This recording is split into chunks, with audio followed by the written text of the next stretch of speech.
Buckle up, because this one still makes me smile even 10 years later. Not because someone got hurt, not because of revenge, but because on one very long night, an entire restaurant decided to defend one nervous man who was just trying to do his job. And the way we did it, well, let's just say it involved cake, screaming, and one very unfortunate birthday song that echoed off the walls like a weapon. But before we get to that moment, you need to understand the kind of place this happened in. Back in 2015, I was working my way through nursing school as a waitress. Classes during the day, shifts at night, barely sleeping, living off cheap coffee and adrenaline. The restaurant I worked at wasn't flashy. No billboards, no radio ads, no coupons and newspapers. They were proud of something very specific. Word of mouth. If people liked you, again, they told their friends. If they didn't, well, you didn't last long. And because of that, reputation wasn't just important, it was everything. The place had this warm, almost chaotic rhythm to it. Plates clinking, cooks shouting orders, servers weaving between tables like dancers who had memorized every step. If you lasted there more than a few months, you were family. And by the time this story happened, I had been there long enough to earn trust. Not officially a trainer, but trusted enough that when new people were thrown into the chaos, I was usually the one watching their backs. That's how I met him. He was older than most new hires, easily twice my age, and had this quiet, nervous way about him. Not lazy, not careless, just unsure. You could tell he wanted to do everything right. Later, we learned he had just been released from prison not long before starting the job. That alone made people nervous at first. But here's the thing about restaurants. You learn pretty quickly who someone really is. And this man, he showed up early, stayed late, asked questions, wrote everything down. He wanted this job to work. And honestly, he was doing great. That night, though, that night was his first time running a full section completely on his own. No trainer hovering nearby, no safety net. Just him, his tables, and the pressure. They placed him in the section next to mine, which wasn't an accident. That was management's quiet way of saying, keep an eye on him. And I did. Not in an obvious way, just enough to notice when things started slipping, or when panic started creeping into his face. Because panic spreads fast in restaurants, one mistake turns into two, then three, then suddenly you're drowning. At first everything was normal. Orders came in, drinks went out, food was moving. He was nervous, sure, but holding steady. Then the door opened, and 6 people walked in. Early 20s, loud, confident, the kind of group that takes up more space than they need to. Not physically, but emotionally. They were seated right in his section, and the moment they sat down, something felt off. You know how sometimes you can feel trouble before it starts? That was this table. I saw him walk up to greet them, smile tight, notepad ready, doing everything right. Then about 2 minutes later, he turned and walked straight toward me, fast, too fast. That was the first sign. He stopped next to me, voice low, eyes wide. Hey, quick question. That alone told me everything. New servers only come to you mid-table if something's wrong. They're asking for something, he said, voice shaky, but I don't think it's on our menu. I paused. What are they asking for? He named it, and he was right. It wasn't on the menu. Not even close. Then he added the part that made my stomach tighten just a little. She said, you have the ingredients, and that the other location makes it all the time. That sentence. Every server knows it. Every kitchen hates it. The other location makes it all the time. It's the customer version of a threat, because now, if you say no, they act like you're the problem. I had a choice right then. Teach him to stand his ground, or help him survive his first real challenge. And looking at his face, I knew tonight wasn't the night to teach tough lessons. Tonight was about survival. So I told him, go ask the kitchen. If they're okay with it, we'll make it happen. If not, I'll talk to them. He nodded and hurried off, and I watched the table, especially the woman sitting at the head. She had this expression, a tight smile that didn't quite reach her eyes, the kind of smile that feels less like friendliness and more like evaluation, like she wasn't just ordering food, she was testing him. And that feeling, it's that tiny, uncomfortable feeling in my gut. That was the second sign. Because when the kitchen said yes, that should have been the end of it. But it wasn't. Not even close. That was the moment everything actually began. When the kitchen agreed to make that off-menu item, that should have been the end of it. Normally, that's how these things go. Customer asks, kitchen size, server negotiates, problem solved. But this table, they weren't looking for food, they were looking for control. I watched him carry the custom dish out to them, hands steady but shoulders tight. You could tell he was concentrating hard, replaying every step in his head. Set the plate down, smile, check drinks, offer napkins, basic stuff. But when you're new, even the basics feel like walking a tightrope. I turned back to my own tables, trying not to hover too obviously. But maybe 30 seconds later, I heard it. Excuse me. Sharp. Loud. Not angry, but demanding. That same woman at the head of the table. He turned immediately and walked back to them. I kept moving through my section, but my eyes kept drifting toward his. And then I saw it again. That expression. The tight jaw. The quick blinking. The kind of face someone makes when they're trying very hard not to look overwhelmed. He came back to the kitchen window not long after, holding his notepad like it was a lifeline. They want extra sauce, he told the cooks. Fine. Then he turned, hesitated, wakindiki, and added, and another basket of bread? Also fine. But before he even had time to grab the bread, I heard her voice again from across the room. Actually, can we also get some lemon wedges? No pause, no thank you, just more. That was the third sign. Because this wasn't normal customer behavior. Normal customers ask for things in batches. These people waited, watched, and then asked for something new the moment he returned. Like they were timing him, testing how fast he could move, how long he could last. And the worst part? He didn't see it yet. He thought he was just doing his job. I stepped into his section once when he got pulled into the kitchen too long, topping off drinks and checking on his other tables. Everything okay? I asked one of them casually. Yeah, they said, smiling. He's doing great. That part mattered, because it told me the problem wasn't him, it was them. Meanwhile, the demanding table just kept going. Extra napkins, different utensils. Hot sauce, cold sauce.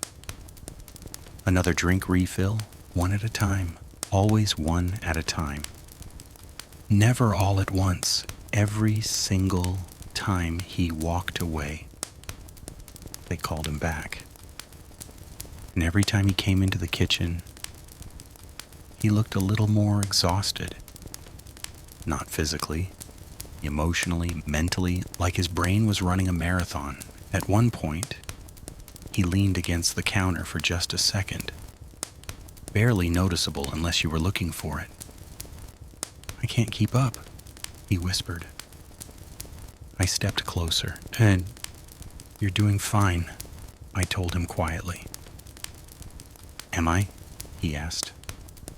And that question hit harder than anything else, because it wasn't about the table anymore. It was about confidence.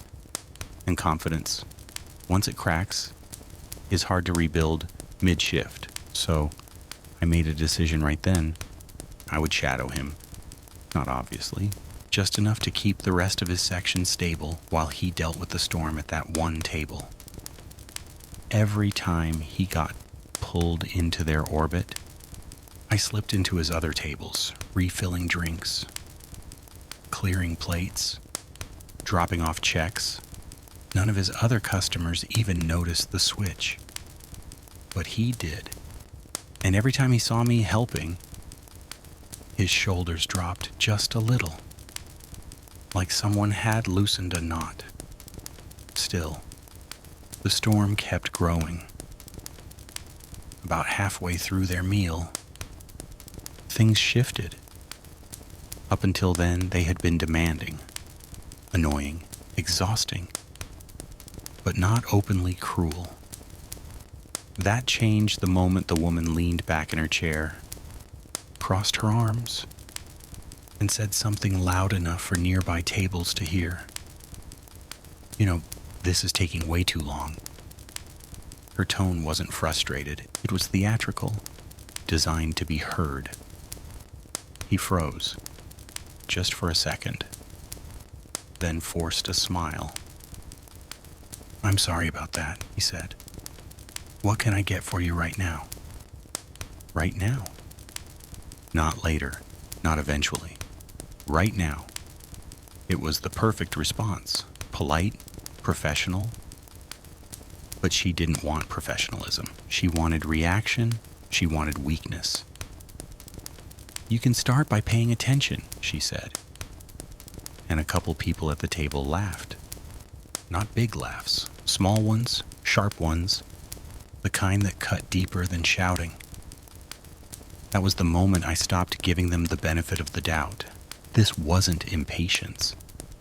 This was performance. She wasn't just ordering food, she was humiliating him. And I could see it in the way he walked back into the kitchen afterward. Slower now, shoulders tight, eyes fixed on the floor. He didn't even speak right away, just stood there, staring at his notepad. "What happened?" I asked. He hesitated, then said quietly, "She said I'm slow." I leaned closer. "Are you?" He shook his head slightly. "No, I don't think so." "You're not," I told him. And I meant it, because I had been watching the entire time. He wasn't slow. He was being sabotaged, not by mistakes, by design, and still, somehow, the worst part hadn't even happened yet. Not even close. Because about 10 minutes later, as their plates were being cleared, he came back to me again, and this time, he looked genuinely shaken, not nervous, not overwhelmed. Shaken, like someone had said something that crossed a line. "What now?" I asked. He swallowed and then spoke quietly enough that only I could hear. "She says she works at the other location." I blinked. That changed everything. Because suddenly, this wasn't just a rude customer. This was someone who knew exactly how hard this job could be. Someone who understood how overwhelming a first solo section could feel. Someone who should have known better. And according to him, she wasn't just saying she worked there. she said something worse, something that made my stomach drop the moment I heard it. She said she's a trainer, he added. Trainer. That word hit like a brick. Because trainers are supposed to build people up, guide them, protect them from exactly this kind of situation, not create it, not exploit it, not turn it into entertainment. And yet, that's exactly what she was doing. And from that moment forward, everything she did made sense. The constant demands, the timing, the pressure. This wasn't random. This was intentional. She was stress testing him, breaking him down piece by piece, and I could feel something inside me start to burn. Not frustration, not annoyance, anger. Slow, quiet anger. The kind that builds until it turns into action. Because if she really was a trainer, then she knew exactly what she was doing, and that made it worse. So much worse. But even then, even standing there in the kitchen, watching this poor man try to hold himself together, I still had no idea how far she was about to push things or how loud this night was about to get. Because the moment that would change everything was still coming. And when it did, it would involve birthdays. Lots of birthdays.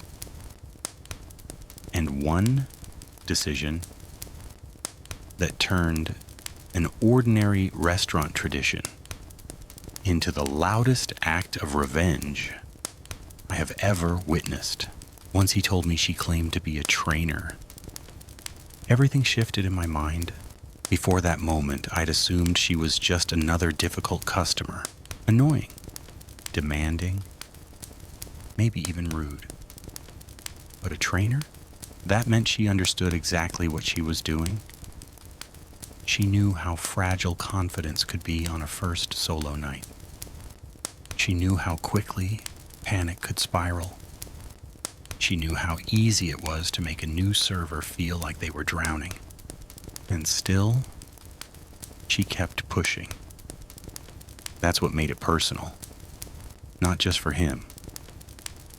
For me too, because in restaurants, trainers are supposed to protect people from moments like this. Not create them, not enjoy them, and definitely not use them as entertainment. I watched him gather another round of drinks for their table. Hands moving automatically now, almost mechanically. You could see the exhaustion starting to settle into his posture. Not physical exhaustion, not yet. Emotional exhaustion. The kind that comes from being constantly on edge. He carried the tray out carefully, shoulders tight, jaw set. And before he even finished placing the last glass down, she started again.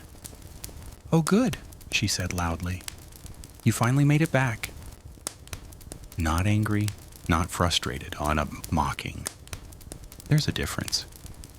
And everyone within 10 feet of that table heard it. He forced a smile. "I'm sorry for the wait," he said, keeping his voice steady. But she leaned forward slightly, tilting her head like she was studying him. "You know," she said loud enough for the table next to them to hear, "I train servers at the other location." There it was, out loud now. Public, intentional. One of the people at her table laughed. Another leaned back in their chair, clearly enjoying the show. She continued, "And I have to say," pause, dramatic, deliberate, "you're the slowest server I've ever seen." Silence. Just for a second, but in restaurant time, that second felt like forever. You could see it hit him. Not physically, emotionally, like a punch you don't see coming. His smile faltered, just slightly. before he forced it back into place.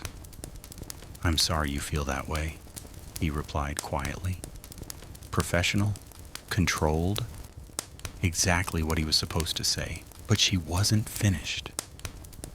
"Oh, I don't feel that way," she said sweetly. "I know that way." More laughter, sharper this time, meaner. And that's when I felt it. That slow burning anger in my chest turning into something heavier. Because this wasn't criticism, it wasn't feedback, it wasn't even rudeness anymore. This was humiliation, public humiliation. And the worst part? He still didn't push back, didn't argue, didn't defend himself. He just nodded, wrote something on his pad, and walked away. But when he reached the kitchen doors, I saw it, his hand shaking, just slightly, barely visible unless you knew what to look for. He stepped inside, stopped near the prep counter, and stayed there longer than usual. Not moving, just standing, breathing slowly and trying to regain control. "You okay?" I asked quietly. He nodded, but didn't look at me. "She says she trains servers," he repeated softly. "I heard," I said. He finally looked up. And for the first time that night, I saw doubt in his eyes. Real doubt. The kind that makes you question whether you belong somewhere. The kind that makes you wonder if everyone else secretly agrees. "I'm trying," he said. Just those two words, simple, honest. "I know you are," I replied. And I meant it because I had watched every step he took, every refill, every plate run, every return to their table. He wasn't slow. He wasn't careless. He was being cornered.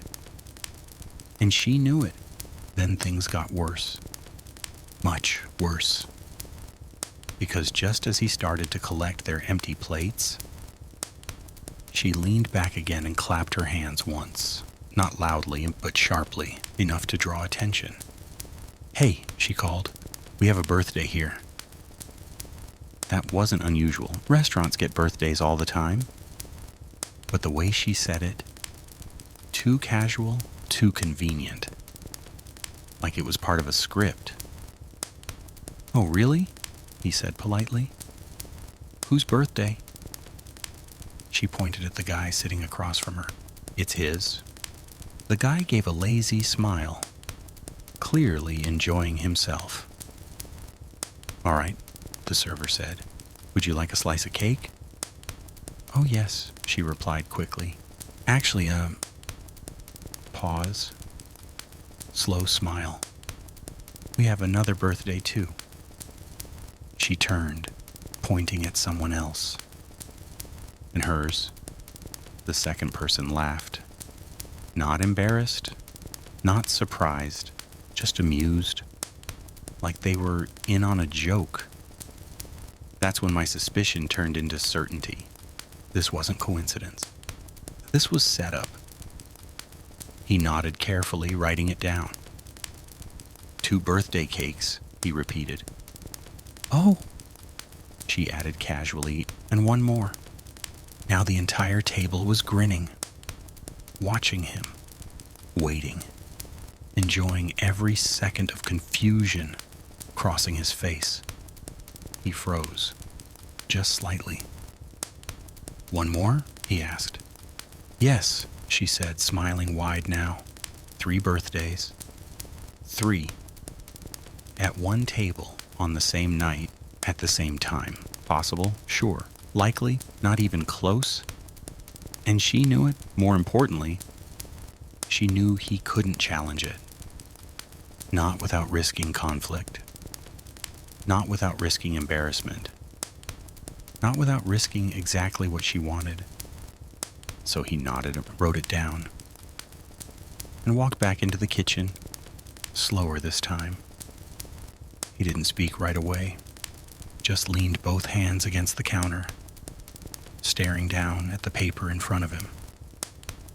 3 birthdays, he said quietly. I blinked. 3? He nodded. They want birthday cakes and the song. Of course they did, because in our restaurant, birthdays came with a full performance. Cake, candles, and the loudest birthday song you've ever heard. Staff gathered, clapping, singing, drawing attention from half the room. Normally people loved it, but now it felt different, calculated, weaponized.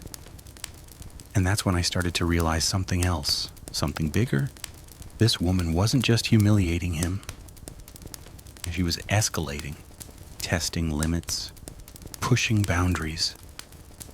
And I had a feeling this wasn't the last demand of the night. Not even close.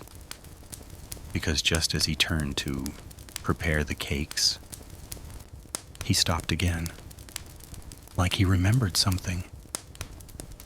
There's more, he said quietly. I sighed. Of course there was. She wants employee discounts. That made me pause. Employee discounts? For birthdays? That didn't make sense. How many? I asked. He swallowed. Multiple. I stared at him. On one check?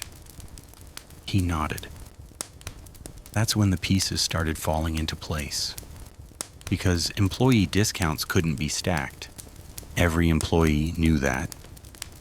Every trainer definitely knew that, which meant she wasn't confused. She was testing him, testing the system, testing how far she could push before someone said no. And that's when I realized this night wasn't just about food or birthdays or even humiliation.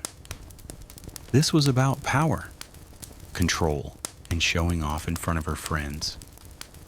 But what she didn't realize, what she couldn't possibly predict, was that she had pushed the wrong group of people. Because restaurants run on teamwork, on loyalty, on protecting your own. And in that moment, watching this exhausted man stand there, trying to hold himself together, something inside me clicked. A decision forming, quiet, sharp, certain. If she wanted a birthday performance, we were going to give her one, just not the kind she expected. And the moment that idea started forming in my mind was the moment this night stopped being about survival and started becoming about revenge. The moment that thought crossed my mind, everything changed. Up until then, the night had been about survival, helping him stay afloat, keeping his other tables happy, making sure he didn't completely collapse under the pressure.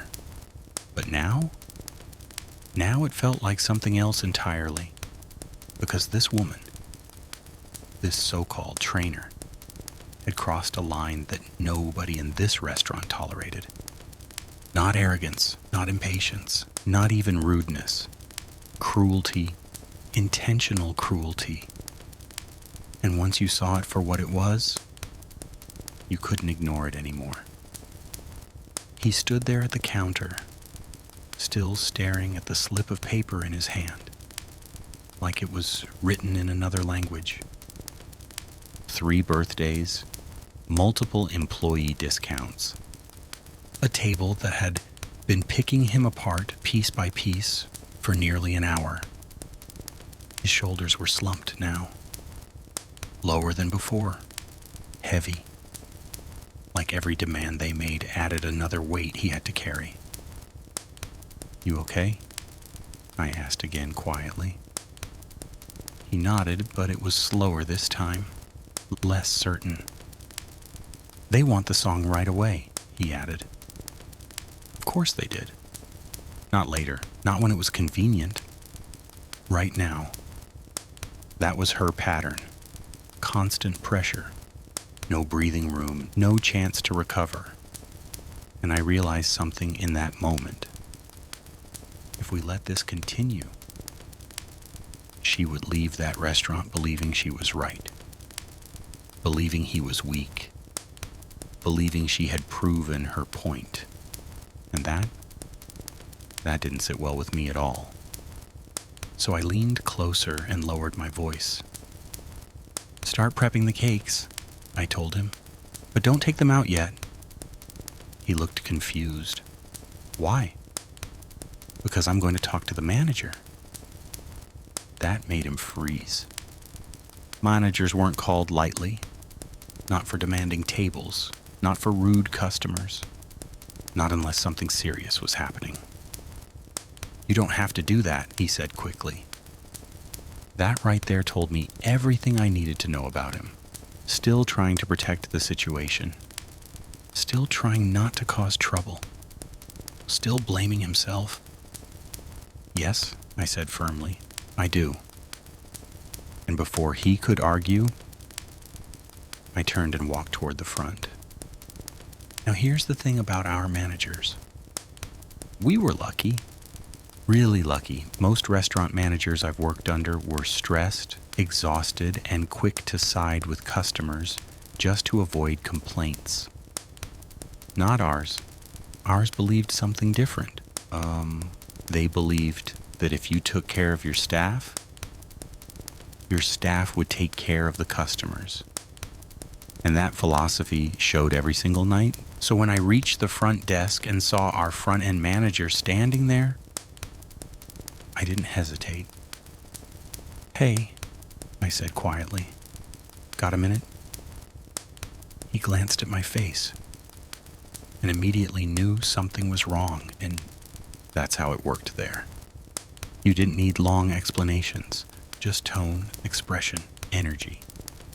What's going on? He asked. And I gave him the fastest rundown I could. 6 top in the corner. Constant demands. Public humiliation. Claiming to be a trainer. 3 fake birthdays. Stacked employee discounts. The more I spoke, the quieter he became. Not confused, not annoyed. Focused. That calm, controlled focus that meant he was already thinking 3 steps ahead. And when I finished, he didn't interrupt, didn't rush, didn't dismiss it. Instead, he smiled. Not a happy smile, not a friendly smile, a knowing one. The kind that said, I see exactly what's happening. And then he asked one simple question. What do you want to do? That caught me off guard. Because honestly, I hadn't expected that. I expected instructions, it's a decision.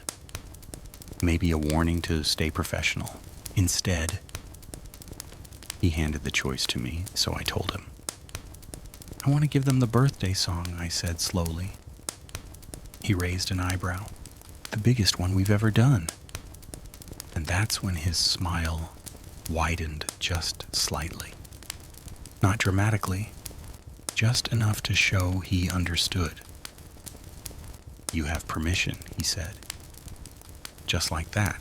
No hesitation, no lecture, just trust. But he wasn't finished. Get everyone you can, he added. Then he reached out his hand. Also, give me her employee number. Right, that part. Because when the server mentioned the discounts, he had also mentioned something else. She had proudly handed over her employee number earlier, like proof, like a badge, something that made her untouchable. Except it didn't. Not here. So I passed the number to the manager. He looked at it, nodded once, and slipped it into his pocket. "I've got a call to make," he said calmly. And just like that, the second part of the plan began, while he disappeared into the office. I turned around and started moving fast. Very fast. Because gathering a team in a restaurant, especially near closing time, requires precision, timing, and speed. Half the restaurant was already shutting down. Chairs stacked, tables wiped, lights dimmed in unused sections, which meant something incredible. We had people available, lots of them. Servers finishing side work, hosts cleaning menus, bus staff stacking plates. Even the dishwasher stepping out for a moment of fresh air. Perfect. I moved from person to person, speaking fast but clear. "Hey, need you for a birthday in about 2 minutes." That alone usually got attention. But when they saw my expression, they knew this wasn't a normal birthday. "What's going on?" one of the servers asked. I gave them the shortest explanation possible. Rude table, mocking a new server, fake birthdays. We're going loud. Very loud. And one by one, their reactions were exactly what I hoped for. Eyebrows rising, smirks forming, heads nodding. Because restaurants are tribal places. You protect your own, always. Especially the new ones, especially the nervous ones, trying their hardest. By the time I reached the back kitchen, even the dishwasher was in. He wiped his hands on a towel and grinned. "I'm singing too," he said. And honestly, that moment still makes me smile. Because that's when I realized something. This wasn't just my idea anymore. This was becoming everyone's idea, a shared mission, a quiet rebellion. Meanwhile, back at the counter, the cakes were ready. 3 slices, candles standing tall, waiting, and the poor server stood beside them, still unsure what was happening. He looked at me like he expected bad news, like maybe the manager had decided to comp the entire meal just to make the table happy. Instead, I leaned in close. "We're ready," I whispered. He blinked. "For what?" I smiled, to give them exactly what they asked for. He didn't understand yet, not fully, but he would. Very soon. Because as the staff gathered behind us, one by one, forming a line, filling the space, growing larger than any birthday group we had ever assembled. Even I started to feel the anticipation building. This wasn't just going to be loud. It was going to be unforgettable. And somewhere in the office, our manager was still on the phone, making calls, sharing information, ensuring that what happened next wouldn't just be noise. It would have consequences, real ones. And as I picked up the first cake and nodded to the others, one thought crossed my mind. If she wanted attention, we were about to give her more than she ever imagined. By the time we finished gathering everyone, the energy in the kitchen felt completely different. Not tense, not nervous, charged, like the seconds before a storm breaks. People were lining up behind me, servers, hosts, bussers, even the dishwashers, all shoulder to shoulder holding plates, spoons, napkins, whatever they could grab. Normally, birthday songs in our restaurant were fun. 6 people, maybe 8, a couple of claps, a cheerful tune, customers smiling, sometimes embarrassed, sometimes laughing. But this was something else entirely. This was the largest birthday group we had ever assembled, and everyone knew it. You could see it in their faces, half excited, half determined, all united. Meanwhile, the 3 birthday cakes sat on the counter in front of us, candles lit, flames flickering, waiting. The poor server stood beside me, still unsure what exactly was about to happen. His hands were clasped tightly in front of him, nervous, confused, hopeful, but cautious. "Are you sure about this?" he asked quietly. I nodded, very sure. Behind us, someone whispered, "Let's make it loud." Another voice answered, "Oh, it's going to be loud." And I smiled, because at that exact moment, I realized something incredible. This wasn't revenge out of anger. This was protection of one of our own, protection of someone who had been pushed too far, someone who had tried his best and been mocked for it. That kind of thing stays with you, and none of us were willing to let that happen without pushing back. Not tonight, not here. I picked up the first cake. Another server grabbed the second. Someone else took the third, and then I turned slowly toward the dining room. "Ready?" I whispered. Behind me, a chorus of quiet voices answered, "Ready." We stepped forward together, not rushing, not sneaking, moving with intention, like a parade forming. As we reached the edge of the kitchen, I could already see the table in the corner, still laughing, still relaxed, still completely unaware of what was coming. The woman, the so-called trainer, sat, leaned back in her chair, arms crossed, wearing that same confident smirk, that same look of superiority, like she had already won, like she had proven her point, like this entire night had gone exactly how she wanted, and in a way, she had, up until now, but not anymore. We stepped fully into the dining room, and that's when the first few guests noticed us. Heads turned, eyes widened, because what they saw was not normal. Not 6 employees, not 8, a crowd, a full crowd of staff, moving together, carrying cakes, heading straight toward one table. You could feel the shift in the room, curiosity spreading, attention building. And still, that table didn't react yet. They were too busy talking, laughing, waiting for their entertainment, waiting for their moment. We kept walking, closer, closer, until finally they saw us, all of us, at once.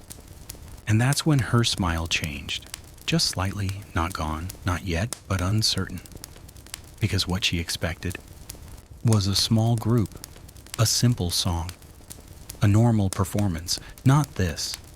Not 20 people walking straight toward her, not candles glowing like a spotlight, not a line of staff stretching halfway across the restaurant. We surrounded the table, completely, from every side. There was nowhere to look without seeing us, nowhere to hide from the attention she had asked for, and for the first time that night, her confidence cracked. Just a little. I placed the first cake down in front of the first birthday guest. Another cake landed in front of the second, then the third.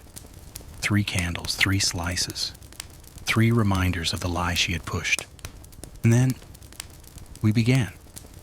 At first, just one voice, mine, loud, clear. "Happy birthday to you." Then everyone joined, all at once, not singing, not performing, shouting, screaming, projecting with everything they had. "Happy birthday to you." The sound hit the walls and bounced hard, because that table sat in the corner, the worst possible place to escape noise. Every note slammed into the wall behind them and came right back, louder, sharper, more intense. Within seconds, their reactions changed completely. Smiles vanished, hands shot up to cover ears. Eyes widened in shock.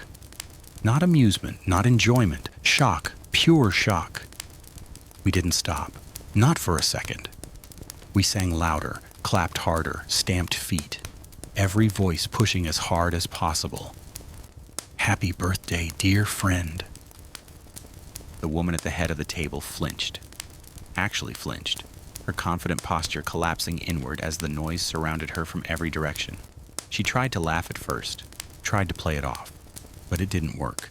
Because this wasn't playful anymore, this was overwhelming. Every echo off the wall made the sound sharper, more piercing, more impossible to ignore. The people at her table leaned away from the noise, hands pressed tightly against ears, shoulders raised, eyes squeezed shut. And still, we kept going, longer than usual, much longer, stretching every word, dragging every note, making the song feel endless. Because technically, we were doing exactly what they asked. They wanted birthday songs, 3 of them. So we delivered, all of them, one after another. No shortcuts, no mercy, just volume. Relentless volume. By the second song, their expressions had completely changed. No more laughter, no more arrogance, just discomfort, embarrassment, overwhelm. Exactly what they had done to him, now turned back on them. And when we reached the third song, the energy shifted again, because now everyone else in the restaurant was watching. Every table, every guest, every server passing by. All eyes focused on that one corner, that one table, that one woman who had demanded attention and received far more than she expected. We stretched the final note longer than ever before. Happy birthday to you! Clapping, shouting, echoes slamming off the wall. Then, silence. Sudden, heavy, deafening in its own way. We stood there for just a moment, smiling, breathing hard, watching. And what we saw was completely different from the smug confidence that had started this night. Now, they looked stunned, disoriented, embarrassed.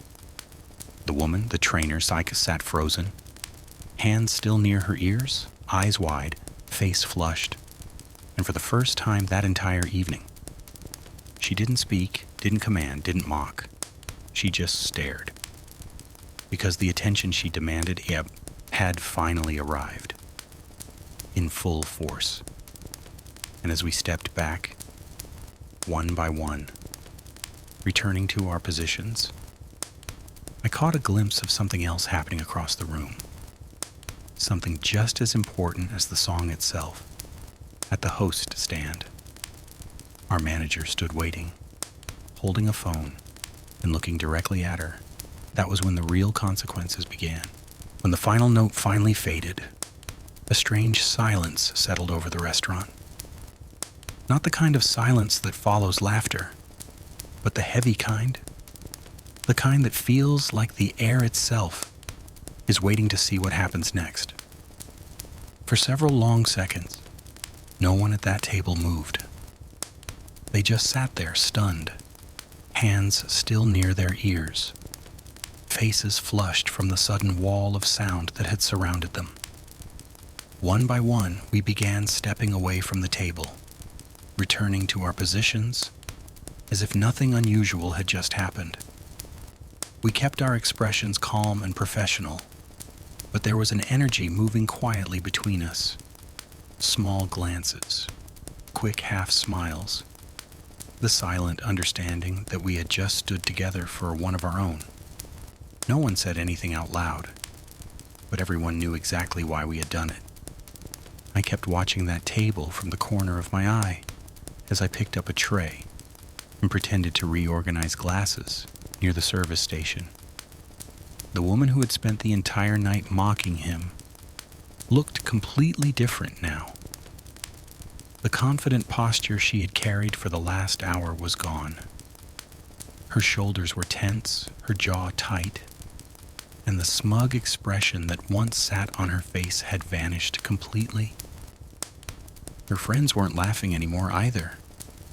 They looked uncomfortable now, avoiding eye contact, staring down at their plates, shifting in their seats, like they suddenly wished they were somewhere else.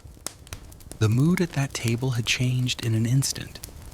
The entertainment they had been enjoying had turned into something they clearly hadn't expected. And that's when the next part began. At the host stand, our manager stood waiting. He held a phone in his hand. Not casually, not loosely. He held it with purpose.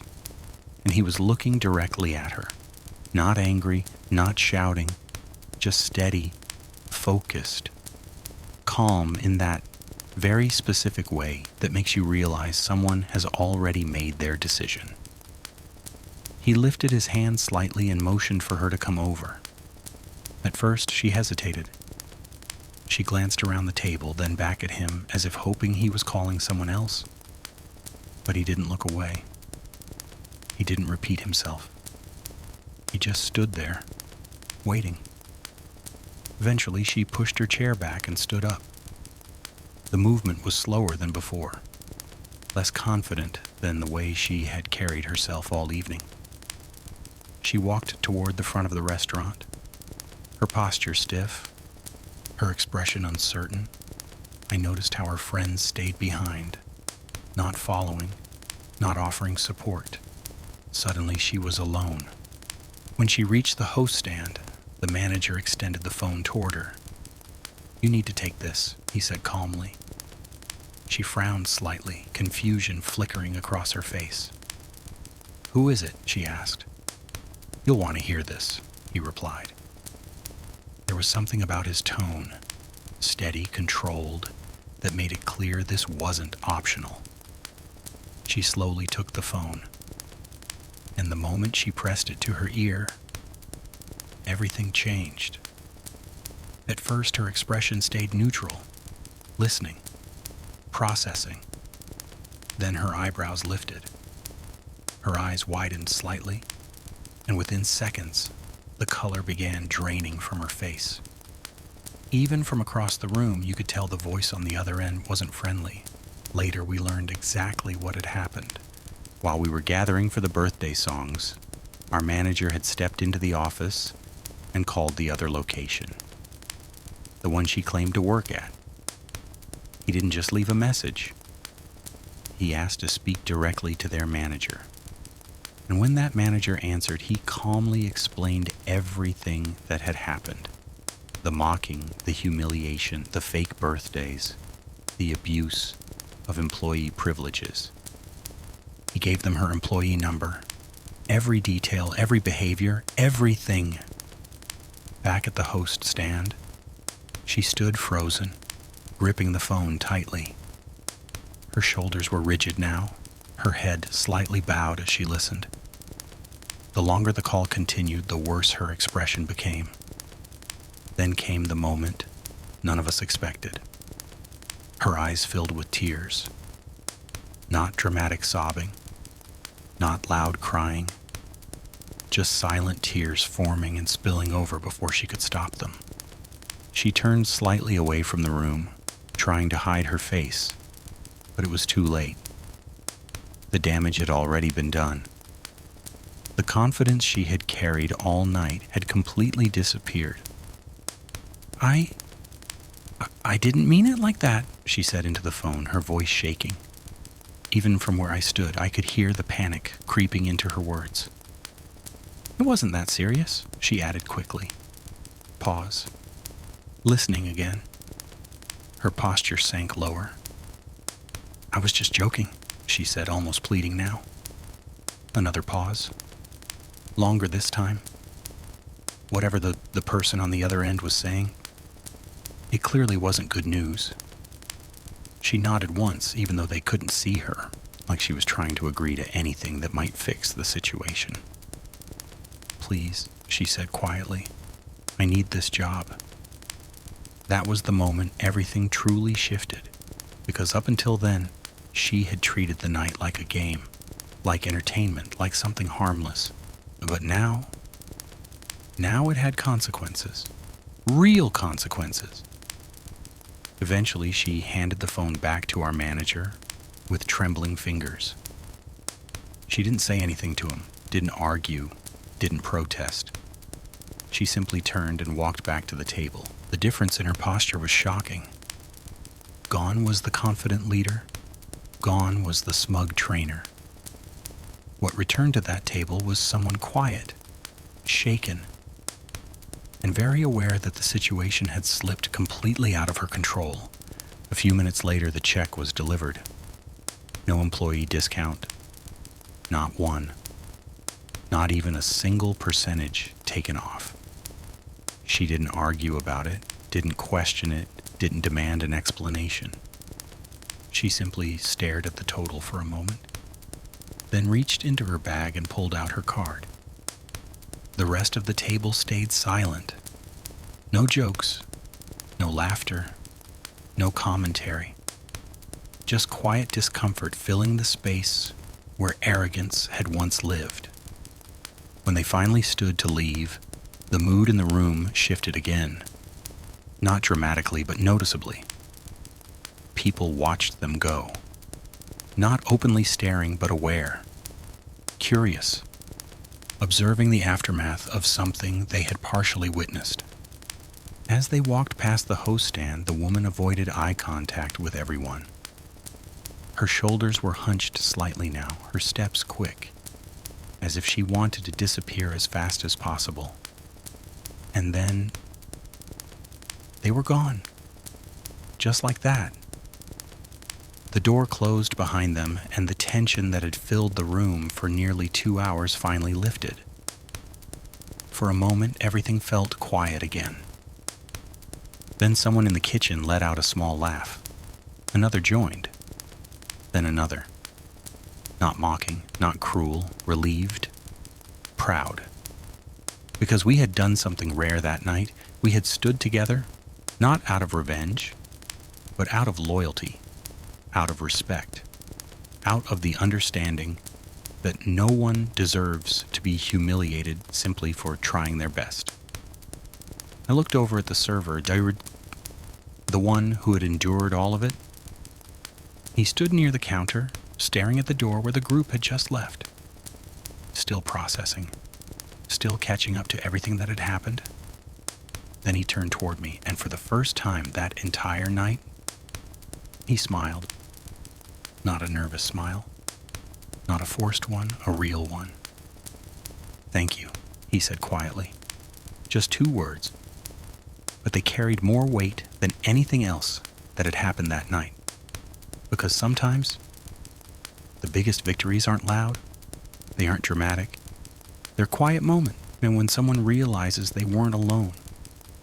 Even now, 10 years later, I still think about that night. Not because of the noise, not because of the phone call, but because of what it meant. Restaurants are chaotic places, stressful places, loud places, but they're also places where strangers become teammates, and teammates become something closer to family. And on that night, when one of our own was pushed too far, we didn't just sing, we stood together, and honestly, if I ever had the chance to do it again, I wouldn't change a single note. After the door closed behind them, the restaurant didn't instantly return to normal. For a few seconds, everything felt strangely suspended, like the building itself needed a moment to breathe after everything that had just happened. The tension that had filled the room for the past 2 hours slowly drained away, leaving behind a quiet sense of relief that settled over the staff like the calm after a storm. Then someone near the dish station let out a low whistle. Not loud, not dramatic, just long enough to break the silence. That was all it took. Within seconds, the tension cracked, and quiet laughter began spreading through the kitchen. Not cruel laughter, not mocking the kind of laughter that comes from shared survival, the kind that says, "We made it through that together." One of the bussers shook his head and leaned against the counter. "That," he said, grinning, "was the loudest birthday I've ever heard in my life." Another server chimed in from behind him. "Pretty sure the people across the street heard us too." Even the dishwasher, who had joined the birthday line with more enthusiasm than anyone else, stepped forward, wiping his hands on a towel, and said, "Worth it." And honestly, he wasn't wrong. Because in that moment, the entire kitchen felt lighter than it had all night. But while everyone else laughed and replayed the moment, I found myself looking over at the server, the one who had been at the center of all of it. He hadn't moved much. He was still standing near the service station, holding a tray he no longer needed, staring at the doorway where the group had disappeared just minutes before. Not scared, not angry, just quiet, processing. I walked over to him slowly, not wanting to overwhelm him after everything he had just endured. "You all right?" I asked gently. He looked at me, then down at the tray in his hands, like he had forgotten he was still holding it. After a second, he set it down carefully on the counter and let out a slow breath. "I think so," he said. There was a pause before he spoke again, and when he did, his voice sounded steadier than it had all night. "I thought I was going to quit," he admitted. That sentence landed heavier than anything else that had happened, because it was honest, raw, real, not dramatic, just truthful. And hearing that made me realize how close the night had come to ending very differently. "You didn't," I said. He shook his head slowly. "No," he replied. "I didn't." There was another quiet moment between us before he spoke again. "I didn't think anyone would step in," he added.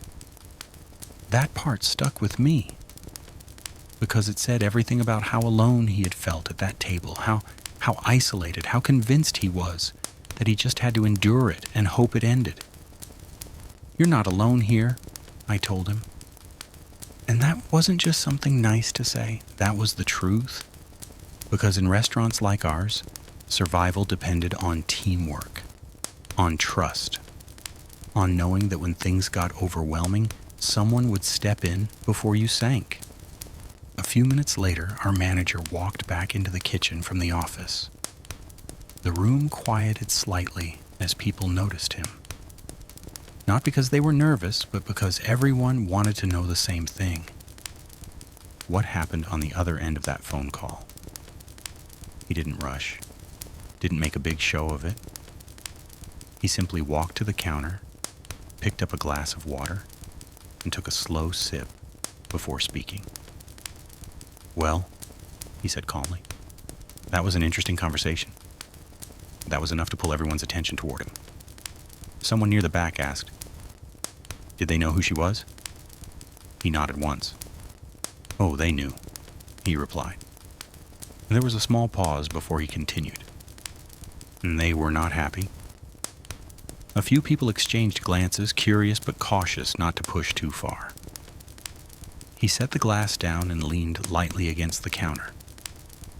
"Apparently," he continued, "this wasn't the first time she'd caused problems." That statement changed the mood instantly, not shocked. More like confirmed suspicion. Because something about her behavior had felt practiced, too confident, too comfortable with crossing lines. "She's been warned before," he added. No drama in his voice, no excitement, just simple facts. "And tonight," he finished, "was probably the last warning she'll ever get." Nobody cheered. Nobody celebrated. Instead, the room settled into a thoughtful silence. Because even though she had been cruel, even though she had crossed lines, losing a job is never a small thing. It carries consequences that extend far beyond a single night. Still, actions have consequences. And that night had proven exactly why. After a few more minutes, the restaurant returned to its normal closing routine. Chairs were stacked, tables wiped down, floors swept.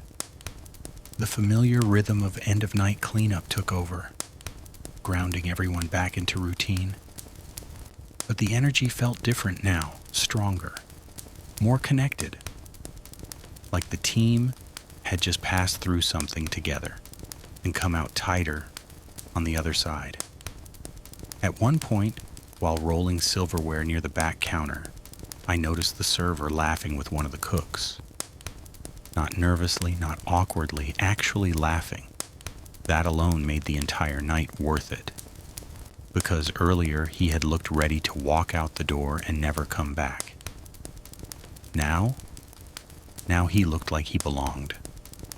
And that's exactly what he did. Over the next few weeks, something interesting happened. He got better. Not just a little better, noticeably better, more confident, faster on his feet, more comfortable speaking to tables. The nervous hesitation that had followed him during his first weeks slowly faded away, replaced by steady movements and quiet confidence. He still asked questions, still double-checked orders, still wrote everything down carefully. But now, there was something new in his posture. Belief, not arrogance, not pride. Just belief that he could handle whatever the shift threw at him.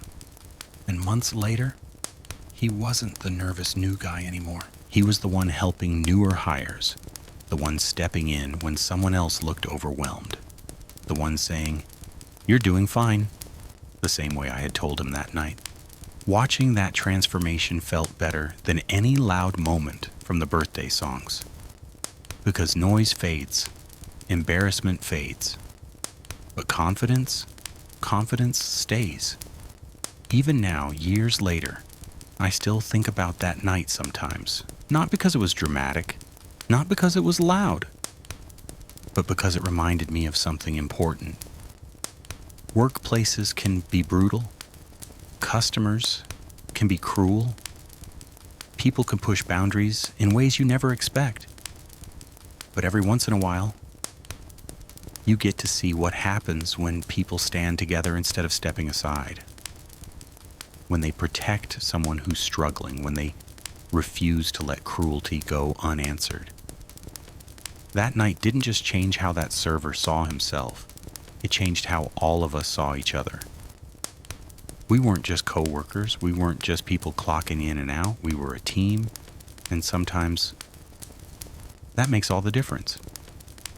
Even now, 10 years later, when I think back to that night, I don't remember the noise first. I don't remember the shouting or the echoing walls.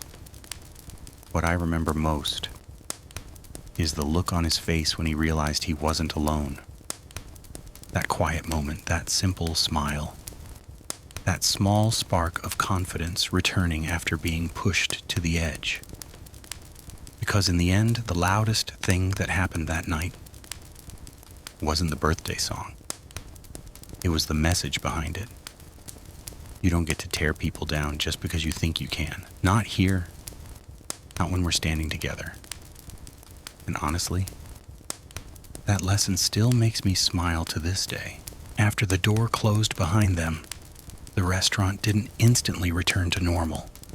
For a few seconds, everything felt strangely suspended, like the building itself needed a moment to breathe after everything that had just happened. The tension that had filled the room for the past 2 hours slowly drained away, leaving behind a quiet sense of relief that settled over the staff like the calm after a storm. Then someone near the dish station let out a low whistle. Not loud, not dramatic, just long enough to break the silence. That was all it took. Within seconds, the tension cracked, and quiet laughter began spreading through the kitchen. Not cruel laughter, not mocking the kind of laughter that comes from shared survival, the kind that says, "We made it through that together." One of the bussers shook his head and leaned against the counter. "That," he said, grinning, "was the loudest birthday I've ever heard in my life." Another server chimed in from behind him. "Pretty sure the people across the street heard us too."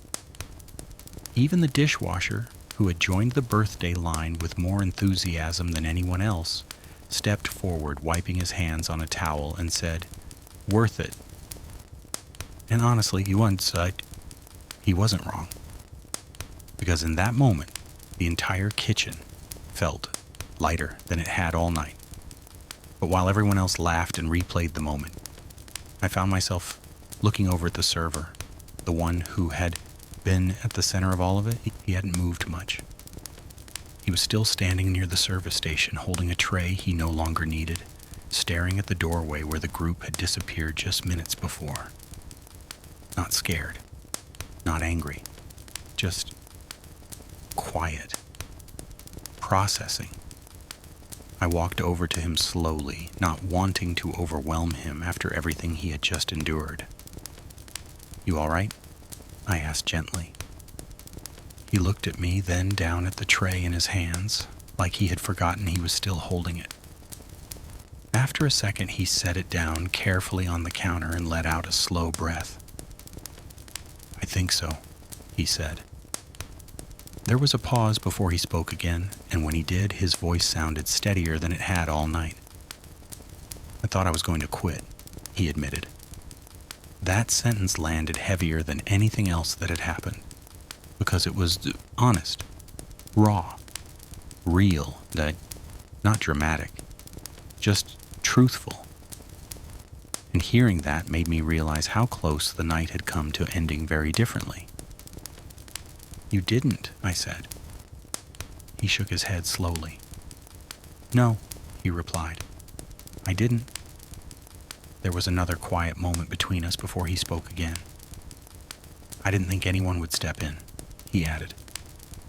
That part stuck with me, because it said everything about how alone he had felt at that table, how isolated, how convinced he was that he just had to endure it and hope it ended. "You're not alone here," I told him. And that wasn't just something nice to say, that was the truth. Because in restaurants like ours, survival depended on teamwork, on trust, on knowing that when things got overwhelming, someone would step in before you sank. A few minutes later, our manager walked back into the kitchen from the office. The room quieted slightly as people noticed him. Not because they were nervous, but because everyone wanted to know the same thing. What happened on the other end of that phone call? He didn't rush, didn't make a big show of it. He simply walked to the counter, picked up a glass of water, and took a slow sip before speaking. "Well," he said calmly, "that was an interesting conversation." That was enough to pull everyone's attention toward him. Someone near the back asked, "Did they know who she was?" He nodded once. "Oh, they knew," he replied. There was a small pause before he continued. "And they were not happy." A few people exchanged glances, curious but cautious not to push too far. He set the glass down and leaned lightly against the counter. "Apparently," he continued, "this wasn't the first time she'd caused problems." That statement changed the mood instantly, not shocked. More like confirmed suspicion.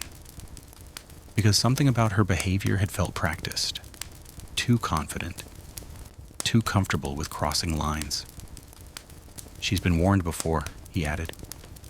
No drama in his voice, no excitement, just simple facts. "And tonight," he finished, "was probably the last warning she'll ever get." Nobody cheered. Nobody celebrated. Instead, the room settled into a thoughtful silence. Because even though she had been cruel, even though she had crossed lines, losing a job is never a small thing. It carries consequences, that extend far beyond a single night. Still, actions have consequences. And that night had proven exactly why. After a few more minutes, the restaurant returned to its normal closing routine. Chairs were stacked, tables wiped down, floors swept. The familiar rhythm of end-of-night cleanup took over, grounding everyone back into routine. But the energy felt different now, stronger, more connected. Like the team had just passed through something together and come out tighter on the other side. At one point, while rolling silverware near the back counter, I noticed the server laughing with one of the cooks. Not nervously, not awkwardly, actually laughing.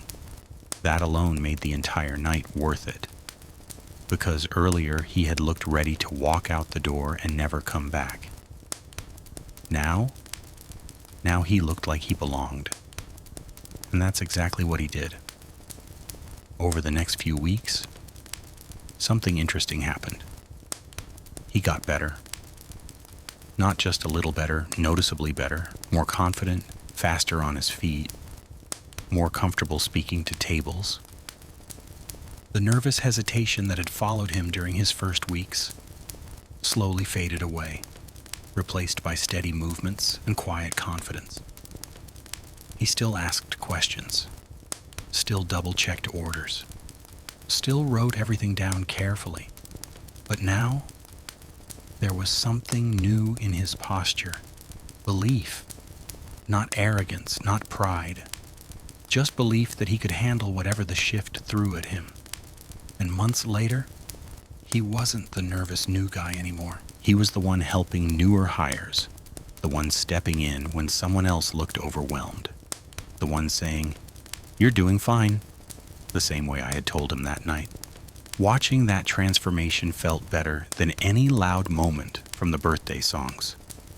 Because noise fades, embarrassment fades, but confidence stays. Even now, years later, I still think about that night sometimes. Not because it was dramatic, not because it was loud, but because it reminded me of something important. Workplaces can be brutal. Customers can be cruel. People can push boundaries in ways you never expect.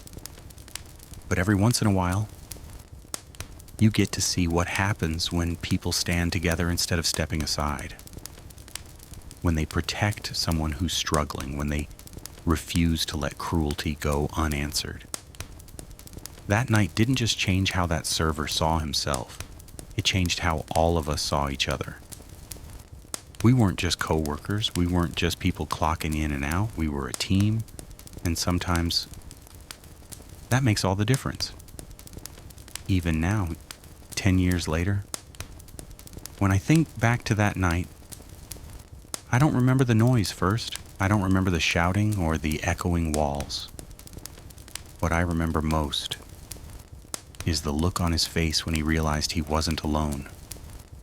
That quiet moment, that simple smile, that small spark of confidence returning after being pushed to the edge. Because in the end, the loudest thing that happened that night wasn't the birthday song. It was the message behind it. You don't get to tear people down just because you think you can. Not here.